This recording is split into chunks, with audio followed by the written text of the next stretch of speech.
No dos. No hay búsqueda en el reino de lo espiritual. Porque toda búsqueda implica un deseo y el deseo es mundanal.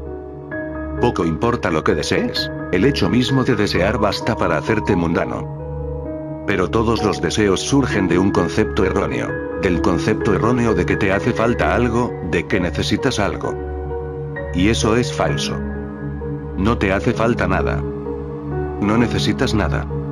Poco antes de morir, Carl Jung dijo en una entrevista, es necesario comprender mejor la naturaleza humana, pues el único verdadero peligro que existe es el hombre mismo. Él es el mayor peligro y estamos lastimosamente inconscientes de ello. No sabemos nada del hombre. Por desgracia, una falacia perdura, y esa falacia es que, porque eres, crees saber quién eres.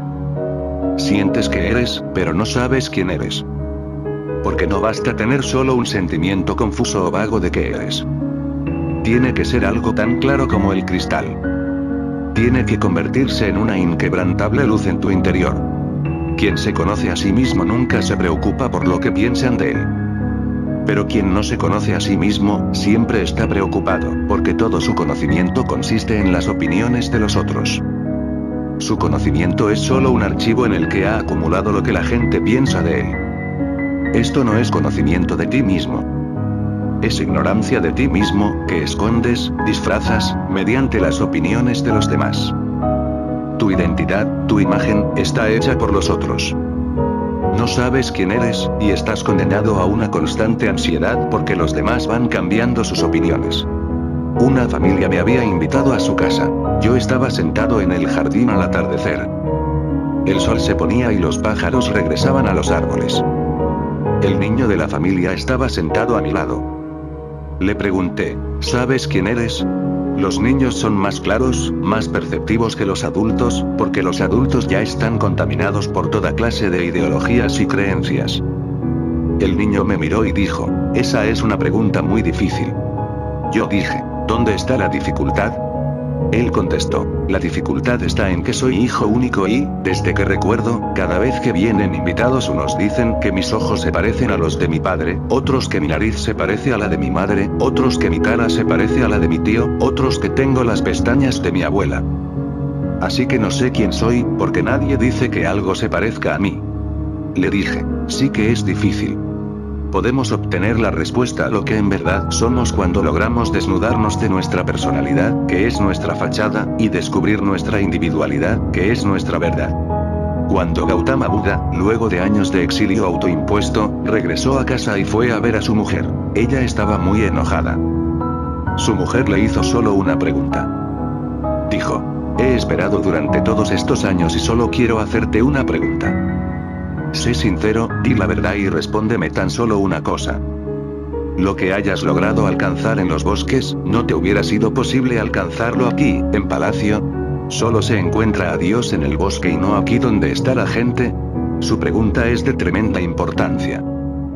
Buda dijo, sí, la verdad está tanto aquí como allí. Pero hubiera sido muy difícil para mí llegar a conocerla aquí, porque me encontraba perdido en la personalidad. La personalidad de un príncipe, la personalidad de un marido, la personalidad de un padre, la personalidad de un hijo. La personalidad era algo desbordante. En realidad no fue el palacio lo que abandoné, solo estaba dejando atrás mi personalidad, para que no hubiera nadie que me recordara quién era yo. Para poder responder a la pregunta ¿quién soy yo? Por mí mismo. Quería confrontarme conmigo mismo. No estaba interesado en las respuestas de los demás. Buda diría que cuando preguntas, ¿quién soy yo?, has supuesto de antemano que tú eres. Buda proponía que preguntes, ¿dónde estoy yo?, interrogación de cierre, porque el ego es un falso centro. Sientes que está ahí, pero no lo está. Si tratas de encontrarlo, verás que no existe. Cuando descubres que tu ego ha desaparecido, tú apareces. Bodhidharma llegó a la China 1100 años después de Buda. Él mismo era un Buda. El emperador Wu acudió a recibir a Bodhidharma. Cuando nadie estuvo presente le preguntó a Bodhidharma, estoy muy confuso. Mi mente nunca está en paz. ¿Qué puedo hacer? Estoy sumido en una profunda lucha, en un conflicto interno constante. ¿Podrías tú ayudarme?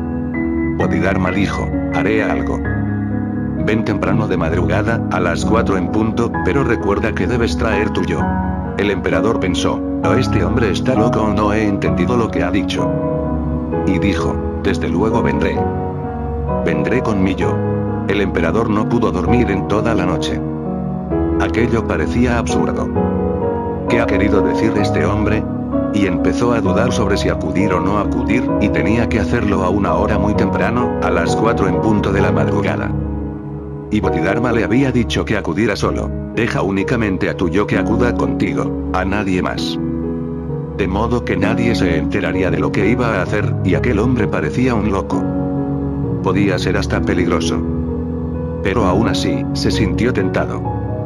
Así que el emperador no pudo quedarse en palacio y fue. Cuando se estaba acercando, Bodhidharma le dijo, ¿has venido, pero dónde está tu yo? Wu le dijo, me confundes. No he podido dormir en toda la noche. ¿Qué quieres decir con mi yo? Yo estoy aquí.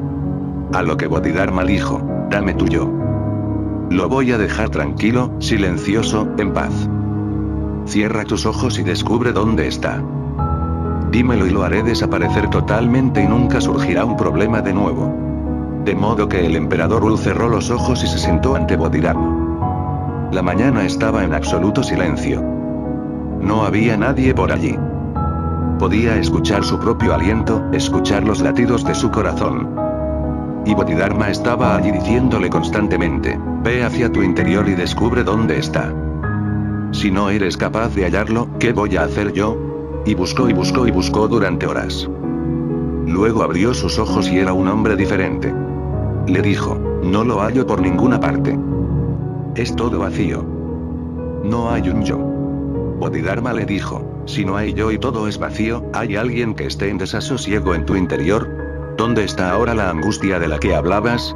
Wu dijo, no está en ninguna parte porque la persona ha desaparecido, ¿cómo va a poder subsistir la intranquilidad sin nadie? Lo he intentado y vuelto a intentar, pero no hay nadie a quien encontrar. En realidad, estaba engañado.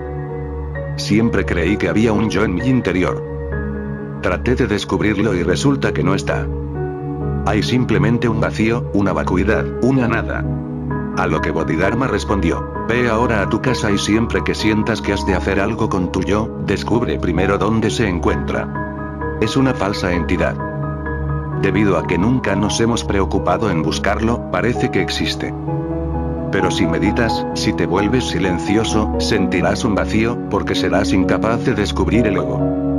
El ego constituía el mobiliario. Ahora el mobiliario ha desaparecido.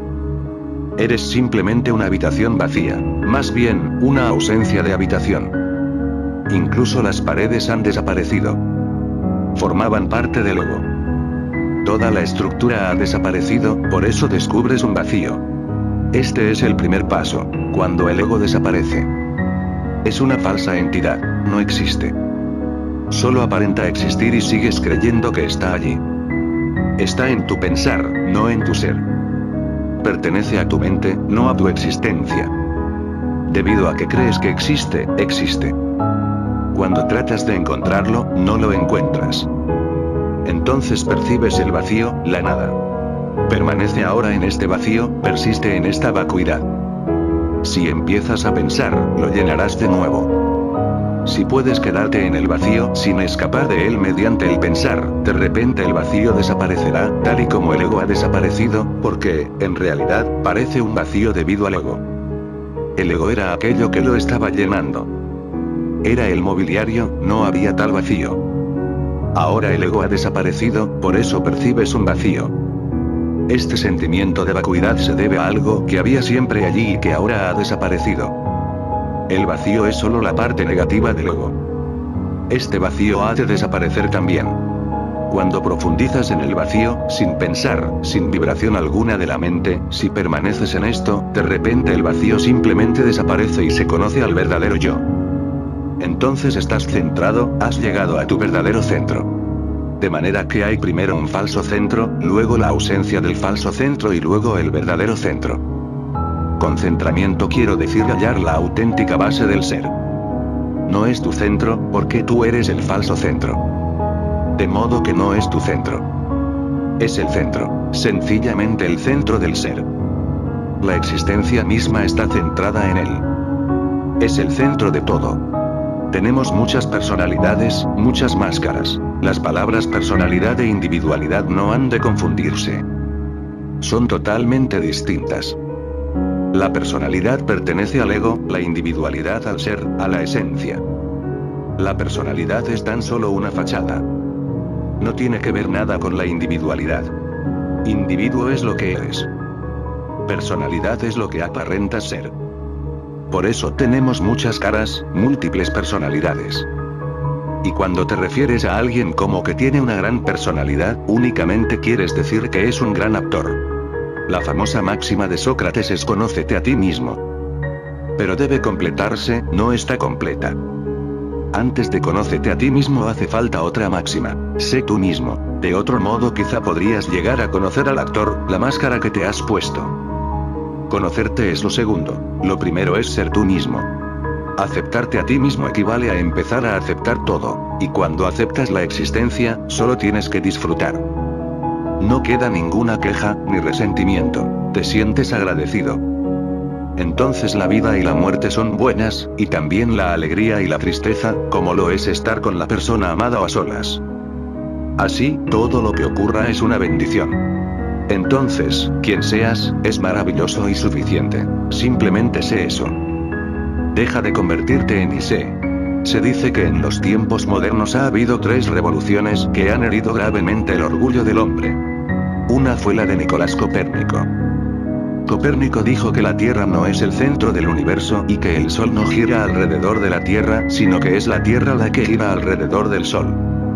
Esto fue muy humillante para la mente humana, pues mientras creía que la Tierra era el centro, el hombre se sentía el centro del universo. Todo giraba en torno al hombre y a la Tierra dominada por el hombre. Se descubrió que la Tierra gira alrededor del Sol y que nuestro Sol es un astro pequeño que gira alrededor de alguna estrella mayor, de modo que no somos ningún centro. Luego llegó Charles Darwin y afirmó que el hombre se relaciona no con los ángeles, sino con los animales, concretamente con los primates, con los monos. Es solo un eslabón en la larga cadena evolutiva. Esta fue la segunda revolución, muy humillante, altamente destructora para el ego. La Tierra no era el centro y el hombre no estaba situado después de los ángeles. Tan solo estaba algo más elevado que los animales y nada más. El hombre fue destronado. Era simplemente un animal. Y entonces llegó la tercera revolución, la de Sigmund Freud, que afirmó que no eres un ser consciente, que estás sencillamente en las manos de fuerzas inconscientes. Así Aristóteles estaba totalmente equivocado según Freud, pues sostenía que el hombre es un ser racional. No lo es. Todo el funcionamiento de su mente es inconsciente. Se enamora, pelea, va a la guerra, acumula dinero. Es el animal más loco. Los animales tienen los pies en la tierra. No tienen ficciones, son lo que son. El hombre es capaz de hipnotizarse a sí mismo y convencerse de que lo que sueña es verdad. Apreciemos este sugerente fragmento de la obra de Nietzsche, así hablaba Zaratustra, cuando Zaratustra llegó a la ciudad. Habló así al pueblo: yo os anuncio el superhombre. El hombre es algo que debe ser superado. ¿Qué habéis hecho para superarle? Hasta ahora todos los seres han creado algo superior a ellos. ¿Y vosotros? ¿Queréis ser el reflujo de ese gran flujo, y volver a la bestia en vez de superar al hombre? ¿Qué es el mono para el hombre? ¿Una irrisión o una vergüenza dolorosa? Pues eso es lo que debe ser el hombre para el superhombre, una irrisión o una vergüenza dolorosa. Habéis recorrido el camino que media desde el gusano hasta el hombre y aún queda en vosotros mucho del gusano. En otro tiempo erais monos, y ahora el hombre es todavía más mono que ningún mono. Aún el más sabio de vosotros no es sino una mezcla híbrida de planta y de fantasma. Sin embargo, ¿acaso os digo yo que os hagáis planta o fantasma? Yo os anuncio el superhombre. El superhombre es el sentido de la tierra. Diga vuestra voluntad, que el superhombre sea el sentido de la tierra. El hombre es una cuerda tendida entre el animal y el superhombre. Es un puente y no debes edificar tu casa en un puente. Un ser humano nuevo está afanándose por nacer, una nueva conciencia está llamando a la puerta. El hombre nuevo será un hombre enraizado en la meditación, un hombre cuya prioridad ya no sea la lógica, la mente, sino el corazón. Alguien al que no interesan las riquezas exteriores, pero que está sumamente interesado en los tesoros interiores del ser. Un hombre que está despierto por completo, iluminado, un hombre que se ha percatado de una existencia divina y está tan colmado de alegría que desea compartirla. El hombre nuevo tendrá un nuevo sentido de dirección. Será hacia adentro. Por miles de años nos hemos movido hacia afuera. Nos hemos alejado de nosotros mismos. Es hora de volver a casa. El hombre nuevo tendrá una nueva religiosidad. La religiosidad no será un credo sino una forma de vida, una manera de vivir llena de gracia, de belleza, de responsabilidad, de conciencia, repleta de amor, de compasión, de amistosidad y participación, y una manera de crear un mundo sin ninguna frontera. No serán necesarios ni ejércitos, ni armas, ni naciones, ni habrá necesidad de religiones. Una rebelión que sea religiosa, que sea espiritual, que no surja de las llamas de la violencia, sino que nazca de la fragancia del amor y la compasión, que surja de la meditación, del estado de alerta y conciencia, es la única posibilidad para la transformación de este hermoso planeta en un paraíso. El nuevo rebelde es una declaración de ser nadie, solo un ser humano, simple, sincero, alerta y consciente, conociéndose a sí mismo, y sabiendo que los demás son tan divinos como él. Para el nuevo rebelde, ser humano, ser absolutamente humano, natural, y relajado con tus instintos, tu inteligencia, tu intuición, es la única espiritualidad que hay. No hay nada más elevado que esto. El nuevo rebelde no aceptará ninguna culpa, porque todo lo que es natural está bien. Debe ser purificado, vivido, no reprimido, ni ocultado en el inconsciente, sino iluminado por la luz de la conciencia. El nuevo rebelde será un creador. Creará una vida luminosa aquí en esta tierra, no después de la muerte, sino ahora. Traerá rebelión en todas las dimensiones de la vida. Transformará esta tierra en un paraíso. Hará de todo ser humano un dios. La conciencia hace de uno un individuo, un pino solitario danzando en el viento, la solitaria cima de una montaña iluminada en su total gloria y belleza, un león solitario y su tremendamente hermoso rugido, que va haciendo ecos por kilómetros en los valles.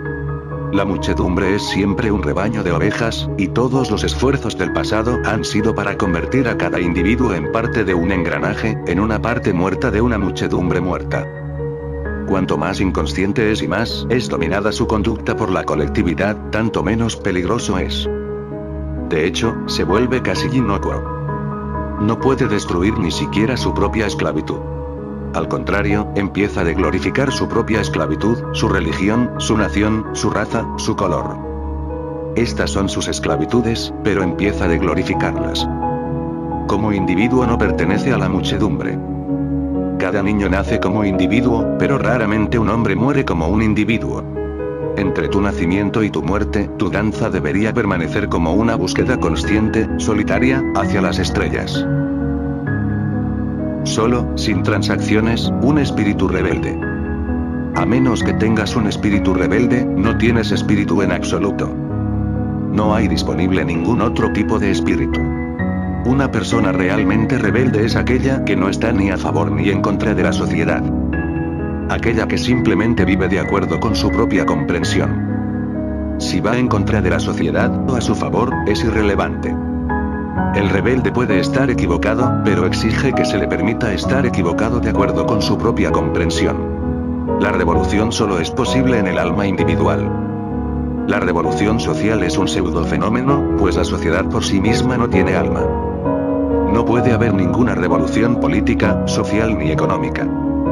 La única revolución posible es la del espíritu, y es individual. Si millones de individuos cambian, la sociedad cambiará en consecuencia, pero no viceversa. No puedes cambiar primero la sociedad y esperar que después cambien los individuos. La única verdadera revolución es asumir la responsabilidad de tu vida y empezar a cambiarla. El cambio será lento. Solo a medida que pase el tiempo te irás adentrando en el mundo de la luz y la cristalización, y cuando hayas cristalizado sabrás lo que es la verdadera revolución. Luego comparte tu revolución con los demás. Tiene que ser de esa forma, de corazón a corazón. Entre un rebelde y un revolucionario hay una gran distancia, una distancia cualitativa. El revolucionario es parte del mundo político. Su enfoque es político. Su entendimiento es que cambiar la estructura social es suficiente para cambiar al hombre. El rebelde es un fenómeno espiritual. Su actitud es absolutamente individual. Su visión es que si queremos cambiar la sociedad, tenemos que cambiar al individuo. La sociedad en sí misma no existe, es solo una palabra, como muchedumbre. Si vas a buscarla no la encontrarás en ninguna parte. Donde sea que encuentres a alguien, encontrarás al individuo. Y el individuo tiene un alma, una posibilidad de evolución, de cambio, de transformación. El rebelde trae al mundo un cambio de conciencia. Esa es la esencia misma de la religión. Si la conciencia cambia, entonces la estructura social estará obligada a seguirla. En sentido contrario no funciona, y esto ha sido demostrado por todas las revoluciones, porque ninguna ha tenido éxito en sus propósitos de cambiar al hombre. Por desgracia, el hombre parece no estar consciente de este hecho. Él aún sigue pensando en términos de revolución, de cambiar las estructuras sociales, la burocracia, de cambiar las leyes, los sistemas políticos. Feudalismo, capitalismo, comunismo, socialismo, fascismo, todos ellos a su manera son revolucionarios. Pero todos han fracasado, porque el hombre ha permanecido el mismo. Los revolucionarios no pueden pararse solos. Necesitan apoyarse en una muchedumbre, un partido político. Necesitan poder y el poder corrompe. Todos los revolucionarios que han conseguido tomar el poder han sido corrompidos por el poder. Por el contrario, un Gautama Buda, un Zaratustra, un Jesús, un Lao Tse, un Sócrates, estos son rebeldes. Su confianza está en el individuo. Ellos no han tenido éxito tampoco, pero su fracaso es totalmente diferente al fracaso del revolucionario. El rebelde es aún una dimensión apenas experimentada. La conciencia del hombre no ha crecido por siglos.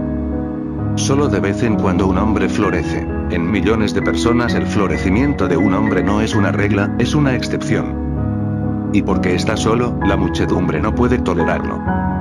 Se convierte en una clase de humillación. Su sola presencia se vuelve insultante, porque te abre los ojos, te hace consciente de tu potencial y de tus responsabilidades incumplidas. Te hiere porque él ha florecido, y tú estás ahí parado. Las primaveras vienen y van y nada sucede. Es mejor crucificar a Jesús y envenenar a Sócrates, hacerlos a un lado, de modo que no necesites sentirte en ninguna forma espiritualmente inferior. El rebelde es el verdadero ser espiritual. No pertenece a ningún rebaño, a ningún sistema, a ninguna organización, a ninguna filosofía. No toma prestado de nadie. Cava profundamente dentro de sí y llega a su propia savia, a su propia fuente de vida. Y esta es ahora la disyuntiva. O la raza humana desaparece, o un hombre nuevo con una visión nueva aparecerá sobre la tierra. Él será un rebelde. Dios. La fe, la oración. ¿Cómo podríais vivir si Dios no respirase en vosotros? ¿Quién hace circular vuestra sangre? ¿Quién digiere vuestra comida? ¿Quién crea la poesía, la música, el amor? Podéis existir porque Dios es la vida y vosotros sois una cristalización de esa vida. Las cosas hechas por Dios crecen. Observa. Siempre que veas crecimiento, allí está Dios, porque solo Dios crece.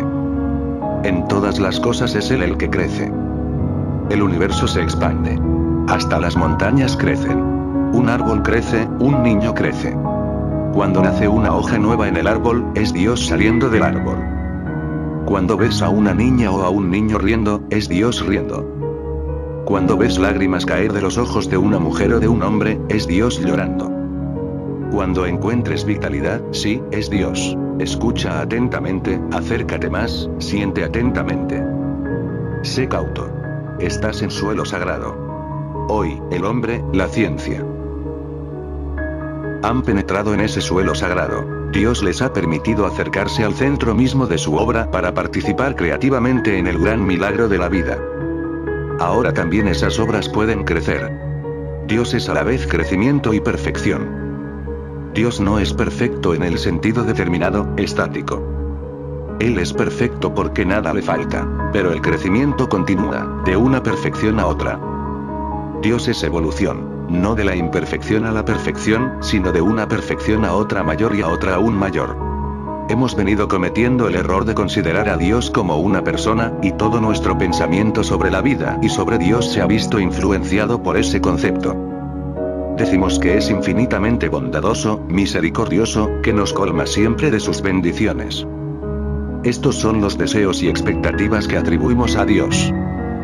Con lo cual, logramos imponer nuestras expectativas sobre esa persona de forma que, si no se cumplen, podemos hacerla responsable por ello. Si una persona encuentra trabajo, le da gracias a Dios. Si lo pierde, se enfurece con él. Si a alguien le sale un tumor, sospecha que es obra de Dios. Si se cura, se lo agradece. Pero no nos damos cuenta de cómo estamos utilizando a Dios. Ni siquiera nos paramos a pensar cuán egocéntrica es nuestra actitud cuando asumimos que Dios ha de preocuparse de todas nuestras pequeñeces. Si perdemos una moneda en el camino y luego la encontramos, decimos, la he encontrado por la gracia de Dios.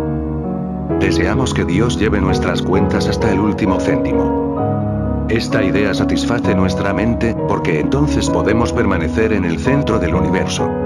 Pero no podemos comportarnos de la misma forma cuando concebimos a Dios como la energía divina. De hecho, no es apropiado decir, la energía de Dios. En lugar de ello debemos decir, Dios es energía. Dios no piensa cómo tiene que comportarse contigo, tiene sus propias leyes eternas, que son estudiadas por la religión. La religión, o ciencia de lo interno, tiene en su campo de estudio las leyes del comportamiento de la energía, que es Dios. En realidad, no estoy diciendo que Dios no esté interesado en ti. Si así fuera, tal vez tú ni siquiera existirías. Ni tampoco estoy diciendo que sea indiferente a ti. No podría ser así porque no estás separado de Él. Eres una extensión de Él. Lo que digo es que Él no tiene ningún interés especial en ti. Y existe una diferencia entre estas dos afirmaciones. La energía que es Dios no tiene un interés especial en ti, en el sentido de que no va a violar sus leyes por causa tuya. Si tú te golpeas la cabeza con una piedra, es probable que sangres. La naturaleza no se tomará ningún interés especial en ti, aunque, cuando tu cabeza comienza a sangrar, esta fluye pese a que Dios está involucrado en el suceso. Cuando tú te ahogas en el río, también entonces la naturaleza está desempeñando su papel, el de que te ahogues.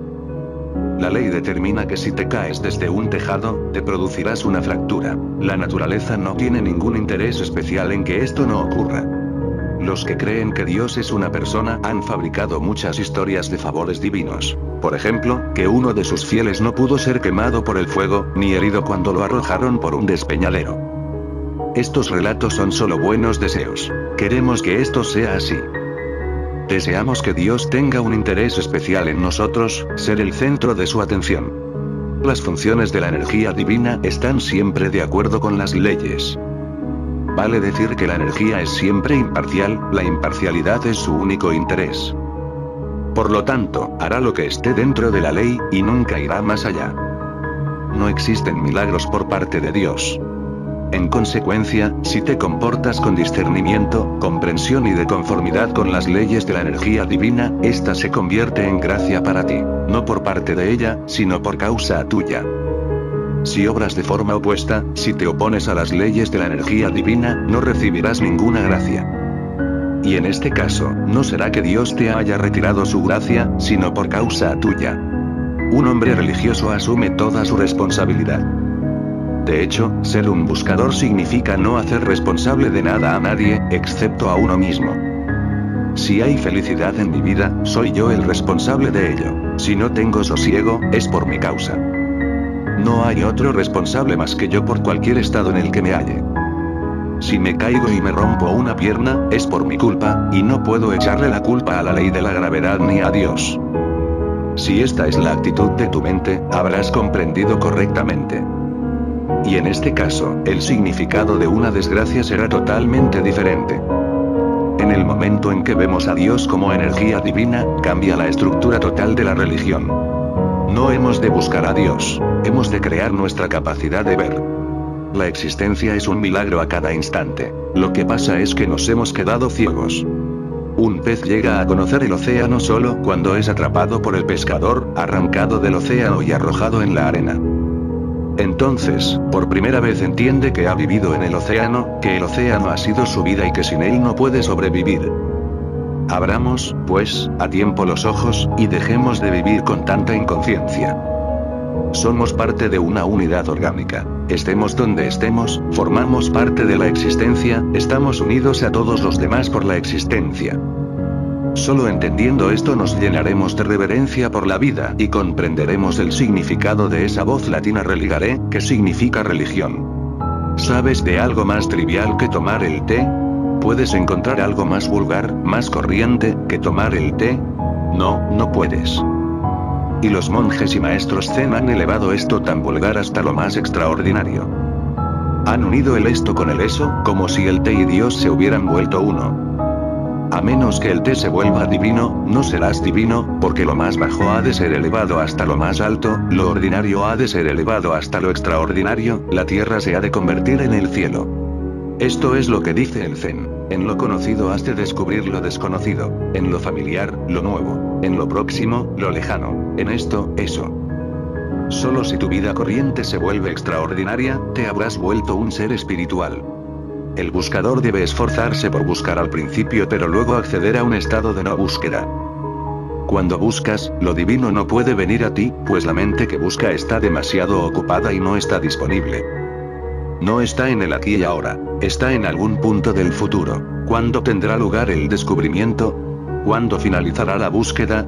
¿Cuándo se completará la investigación? Lo divino está aquí, pero no puedes encontrarlo. Pero eso no quiere decir que no debas buscar. Deberás hacerlo en un comienzo, no hay otra vía.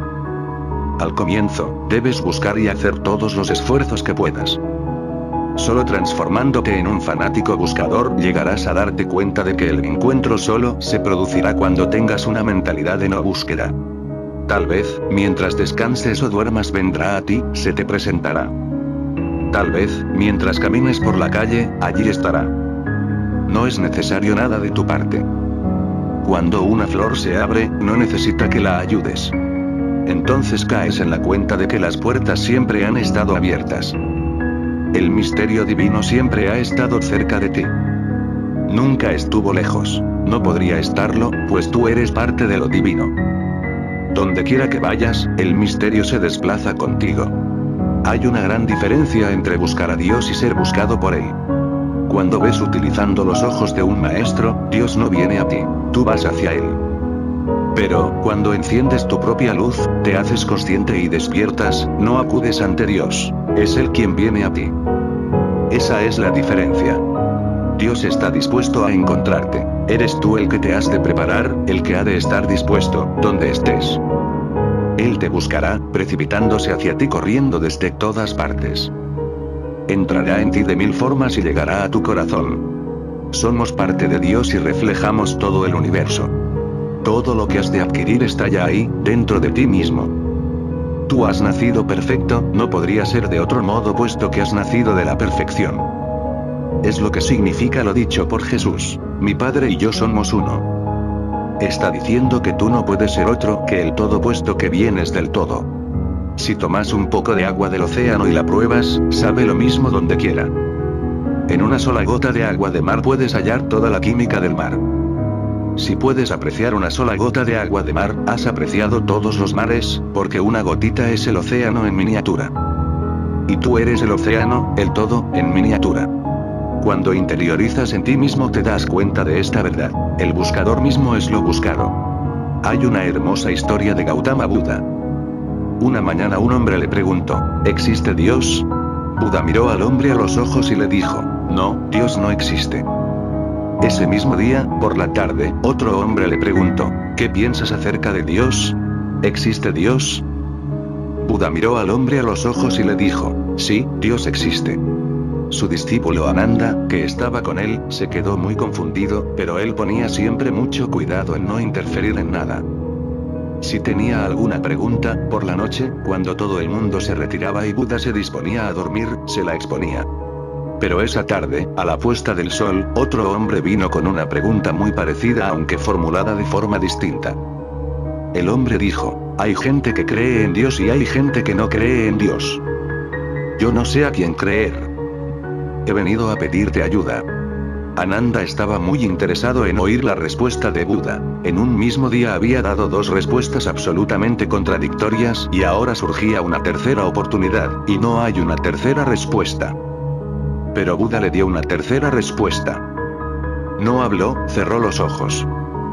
El hombre, viendo a Buda sentado con los ojos cerrados, pensó que quizá esa era la respuesta, así que se sentó junto a él con los ojos cerrados. Transcurrió una hora y el hombre abrió los ojos, tocó los pies de Buda y dijo: «Tu compasión es grande. Siempre te estaré agradecido por haberme revelado la respuesta». Ananda no podía creer lo que veía, porque Buda no había dicho una sola palabra. Y el hombre se marchó tan contento. Entonces Ananda le dijo a Buda: «Estoy al borde de un ataque de nervios. A un hombre le dices que Dios no existe, a otro le dices que Dios existe y al tercero no le contestas. Y el tercero dice que ha recibido la respuesta, está feliz y agradecido, y te toca los pies. ¿Me puedes explicar qué significa todo esto?». Buda dijo: «Ananda, la primera cosa que debes entender es que esas preguntas no las has formulado tú. Por tanto, esas respuestas no han sido para ti». Ananda dijo: «Es cierto, pero ¿qué puedo hacer? Ahora todo mi ser está confundido. ¿Cuál es la respuesta correcta?». Buda dijo: «Correcta. Lo único correcto es la conciencia». El primer hombre era un teísta y quería que le reafirmase en su creencia de Dios. Vino con una respuesta hecha solamente para que le reafirmase en su creencia de Dios. Vino solamente para que le reafirmase en su creencia y poder decir: «Estoy en lo cierto, incluso el propio Buda me ha dado la razón». Por eso le he dado esa respuesta, solamente para perturbar su creencia, porque creer no es saber. El segundo hombre era un ateo. También ha venido con una respuesta hecha, que Dios no existe, y quería que le reafirmase en su incredulidad para poder decir que pienso como él. Tuve que decirle: «Sí, Dios existe».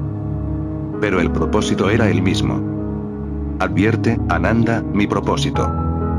La creencia es afirmativa, la incredulidad es negativa, pero en realidad ambas son una misma cosa. No provienen de alguien que sabe. Y ninguno de ellos era un verdadero buscador, ambos acarreaban prejuicios. El tercero sí era un verdadero buscador. No tenía ningún prejuicio, abrió su corazón y me dijo: «Hay gente que cree en Dios, y hay gente que no cree en Dios. Yo no sé a quién creer. He venido a pedirte ayuda». Y la única ayuda que podía darle era una experiencia de conciencia silenciosa. Las palabras son inútiles. Y cuando he cerrado mis ojos ha entendido el mensaje. Era un hombre con una cierta inteligencia, abierto, vulnerable. Y cerró los ojos. Al profundizar en el silencio, al volverse parte del campo de mi silencio y mi presencia, ha empezado a adentrarse en la conciencia. No recibió ninguna respuesta en palabras, pero recibió la verdadera respuesta en silencio. Cuando te haces silencioso y consciente, tú mismo eres Dios. Dios no es algo ajeno a ti. O eres un ego o eres Dios. En silencio y conciencia, el ego se disuelve, desaparece, y se revela la divinidad. Hubo un hombre, un gran devoto de Buda. Tenía una bonita estatua de Buda, una estatua de madera, una obra de arte, una antigüedad muy valiosa. La cuidaba como un gran tesoro. Una noche, estaba en una fría choza. Y aquel invierno era realmente helado y él estaba tiritando. Casi se estaba muriendo. No tenía leña para encender un fuego. A medianoche, mientras temblaba de frío, se dice que Buda se le apareció y le dijo: «¿Por qué no me quemas?». Allí estaba la estatua de madera. El hombre se asustó. Podía ser un demonio. Dijo: «¿Qué estás diciendo? ¿Quemar la estatua de Buda? Nunca». Buda sonrió y le dijo: «Si me ves en la estatua, me perderás. Estoy en ti, no en la estatua. No estoy en el objeto, en lo que adoras. Me encuentro en aquel que adora. Y estoy tiritando de frío en tu interior. Vamos. Quema esa estatua. Dios es tu subjetividad. Él está ahí dentro. Cuando miras hacia el exterior, encuentras los objetos. Cuando te resuelves a mirar hacia adentro, encuentras que Él está ahí, absolutamente vivo, vibrando, latiendo. Dios es una abstracción tanto como lo es la humanidad. Cuando te cruzas con alguien, lo haces con seres humanos, nunca es con la humanidad. Siempre es con lo concreto. Nunca te cruzarás con un Dios abstracto, porque no tiene rostro alguno. No tiene semblante. No podrás reconocerlo. ¿Cómo encontrarlo? Mira a los ojos de las personas con las que te cruzas, mira a cada ser que encuentres. Esta es la forma de Dios en concreto, Dios materializado. Todo en el mundo es una encarnación de Dios, las rocas, los árboles, la gente y todo. Ama a esta gente, ama a los árboles, a las estrellas, y a través de este amor empezarás a sentir la inmensidad de su ser. Pero tendrás que atravesar la pequeña puerta de un ser en concreto. Esta es mi visión de la encarnación. Dios desciende, pero no solo sobre Jesús, sino sobre todo el mundo. No es una única encarnación, es una encarnación de cada día. Cuando tienes un hijo, Dios se encarna. Cuando una semilla brota, Dios se encarna. Cuando el sol nace, Dios se encarna. Cuando una flor se abre, Dios florece. Solo Dios es. La existencia es sinónimo de Dios. Un viejo jardinero estaba podando su jardín cuando pasó por allí un sacerdote. Jorge, le dijo el clérigo, es maravilloso lo que Dios y el hombre pueden hacer cuando trabajan juntos. Sí, señor, eso es muy cierto. Tendría que haber visto el estado deplorable en que se hallaba el jardín el año pasado, cuando todo el trabajo tenía que hacerlo él solo. Así se expresó una vez el Mulán Nasruddin. Nunca he podido ser lo que debía haber sido. He robado gallinas y melones, me he emborrachado y me he metido en peleas con los puños y mi navaja. He hecho mucho daño, pero hay una cosa que jamás he hecho. A pesar de mi maldad, nunca he perdido mi religión. Pero, ¿qué clase de religión es esa? No tiene impacto en tu vida. Crees, pero lo que crees nunca penetra tu vida, nunca la transforma. Nunca se convierte en parte intrínseca de ti, nunca circula en tu sangre, nunca la respiras, nunca palpita en tu corazón. Es algo inútil. Cuando más es ornamental, pero no tiene ninguna utilidad para ti. Algunas veces vas a la iglesia, pero es un mero formalismo, un requisito social. De labios para afuera, alabas a Dios, a la Biblia, al Corán, a los Vedas, pero no eres sincero. Tu vida transcurre sin religión, tu vida se encamina en una dirección muy diferente. No tiene nada que ver con la religiosidad. Observa. Hay alguien que se declara maometano, otro hindú, otro cristiano y otro judío. Sus creencias son diferentes, pero observa cómo viven la vida y no encontrarás diferencias. El maometano, el judío, el cristiano y el hindú, viven el mismo tipo de vida. Sus creencias no tienen ningún impacto en su vida. En realidad, las creencias no pueden influir en tu vida. Las creencias son mecanismos. Las creencias son hábiles estratagemas que te permiten decir, yo sé lo que es la vida y sentirte seguro, sin que la vida te preocupe. Te aferras a un concepto y este te ayuda a justificar las cosas. Así, la vida no te inquieta porque tienes las respuestas a todas las preguntas. Pero recuerda, a menos que la religión sea algo personal, que no sea abstracta sino real, o que se encuentre en la profundidad de tus raíces y de tus vísceras, a menos que sea como tu sangre, huesos y médula, es fútil, vana e inútil. Un elevado porcentaje de gente denominada religiosa es inmadura. Estas personas creen porque no pueden vivir sin creencias. Sus creencias les hacen sentir algo de seguridad. Creen porque les ayuda a sentirse protegidos. Es un sueño, pero les sirve. En la noche oscura de la vida, en la intensa lucha de la existencia, se sienten abandonadas sin esas creencias. Pero su Dios es su Dios, y no la divinidad de la realidad. Una vez que superan su inmadurez, su Dios desaparece. Eso le ha ocurrido a muchas personas. En el siglo XX muchos se han vuelto no creyentes. No es que hayan descubierto que Dios no existe, sino que los avances socioculturales de nuestra época han hecho que las personas maduren un poco. El ser humano ha alcanzado la mayoría de edad, se ha vuelto un tanto más maduro. De tal forma que el Dios de la infancia, el Dios de la mente inmadura, se ha vuelto irrelevante. ¿Es eso lo que quiere decir la declaración de Friedrich Nietzsche de que Dios ha muerto? No es la divinidad la que ha muerto, sino el Dios de la mente inmadura. La expresión correcta sería que para el hombre moderno Dios ha dejado de ser relevante.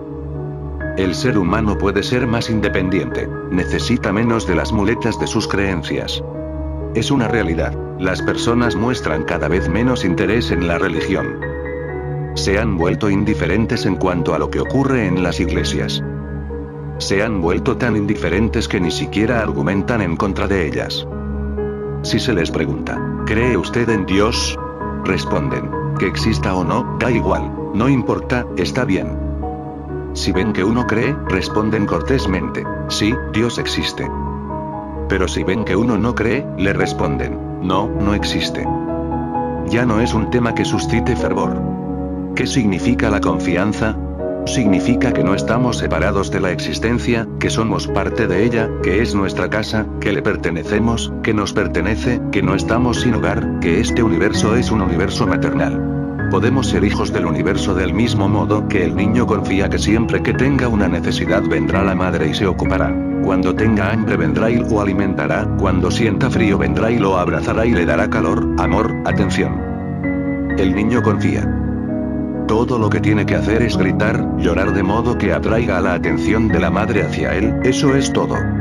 La religión dice que el universo es nuestro padre y nuestra madre.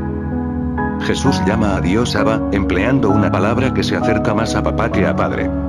A diferencia de la mente, con su fría lógica, la fe apuesta a la aventura, al misterio. La mente, la razón, la lógica demostrará que la vida es miserable, que no tiene sentido, demostrará que la vida no es más que un accidente, que entre el nacimiento y la muerte, si puedes conseguir existir de alguna manera, es suficiente. La lógica es suicida. Si la sigues al pie de la letra, terminará dándote la clave para dejar la vida.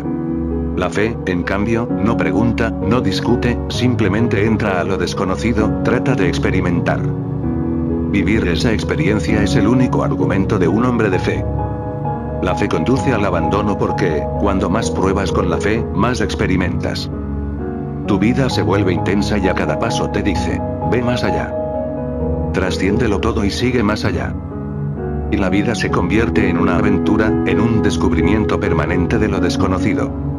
Cuando todos los pasos dados hacia lo desconocido te dan un intenso vislumbre, cuando todos los pasos dados hacia la locura te aportan una forma elevada del éxtasis, cuando esos pasos te ayudan a darte cuenta de que la vida no se agota en la mente, sino que es un fenómeno orgánico completo. Cuando todo tu ser es necesitado y se lo convoca. Entonces, poco a poco, tu ser interior se convence.